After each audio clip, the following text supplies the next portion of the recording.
Hi, good to be with you once again. Today we're talking about communication in business. Communication, yes. How do you communicate? Every day people are communicating. You're always talking to someone else. The business is talking to customers, talking to suppliers, talking to vendors, talking to regulators, government agencies, the media, and so on and so forth. You're always communicating with someone else for the good of the business.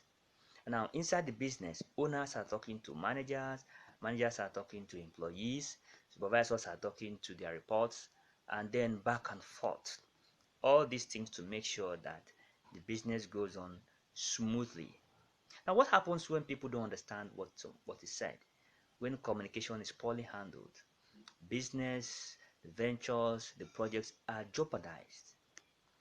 Business have come and gone because of poor communication.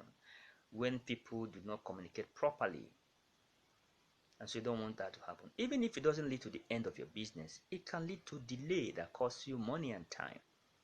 Someone says something or writes something, the other person don't understand what he said or written.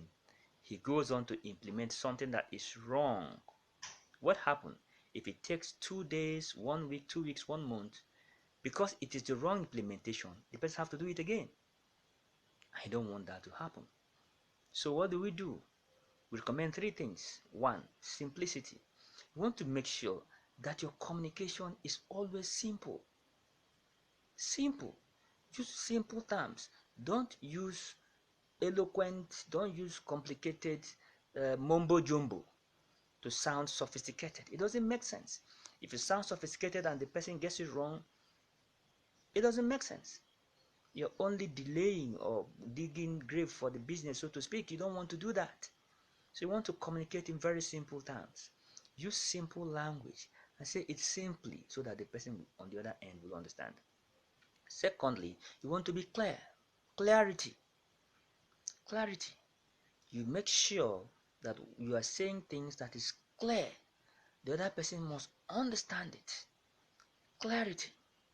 So far and above the need for simplicity is the need for clarity. The other person must be clear.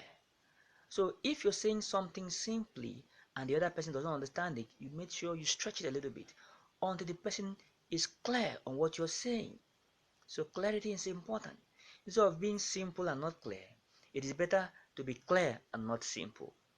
The third one is use of feedback mechanism. It is important for you to find out whether what you said is understood.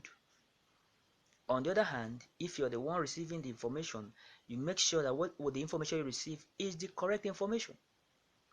You can use questions. For example, you can say, do you understand? It's a feedback mechanism. From there, you can find out.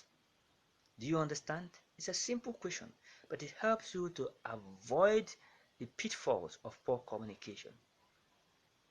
Someone gives you information, you can say, what do you mean? What did you say?